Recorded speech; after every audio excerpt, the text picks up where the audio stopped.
The town of Silent Hollow was aptly named. Time seemed to have forgotten this place. The houses were old, their paint peeling like sunburnt skin. The streets were cracked, overrun with weeds. And then there was the library.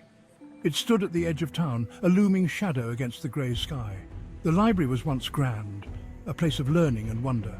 Now its windows were boarded up, like vacant eyes staring out at the world. The oak door creaked in the wind, its handle covered in rust and cobwebs. No one dared to go near the library anymore, not since the old librarian disappeared. Legends whispered about the library. Some said it was haunted by the ghosts of forgotten stories. Others claimed that the books themselves were cursed. Whatever the truth, the library remained a place of mystery and fear, a place to be avoided, but not for everyone.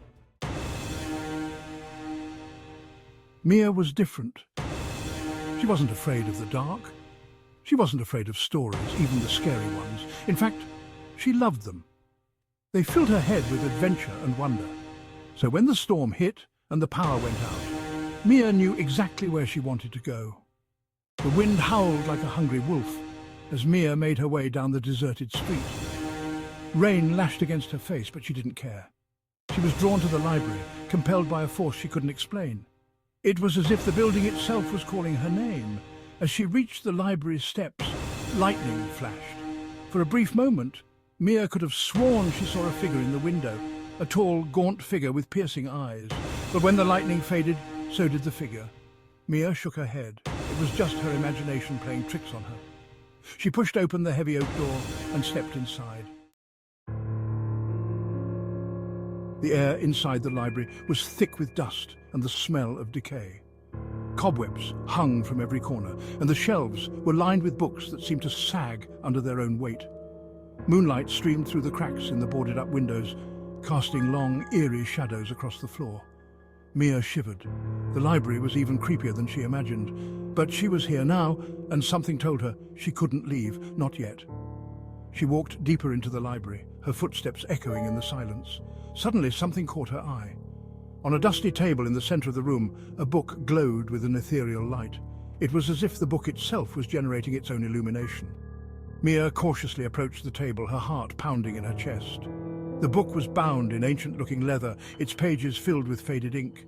As Mia reached out to touch it, the book flew open, as if guided by an invisible hand. Mia gasped. The pages were filled with names and dates, names of people she didn't recognize, and dates that stretched back centuries. Mia's eyes scanned the list of names, her finger tracing the faded ink. A cold dread crept over her as she realized what the book was. It was a registry of names, a chronicle of souls who had dared to enter the library after dark. And at the bottom of the page, in a handwriting that seemed eerily familiar, was Mia's own name. Next to it was today's date. A whisper brushed past her ear. Mia froze. She was alone in the library, wasn't she? The whisper came again, this time closer, a chorus of voices murmuring her name. The shadows in the library seemed to twist and writhe, taking on monstrous shapes that danced just beyond the edge of her vision. Then, from the darkest corner of the library, a figure emerged. It was tall and gaunt, its skin as pale as parchment. It wore a long, flowing robe, and its eyes glowed with an unnatural light.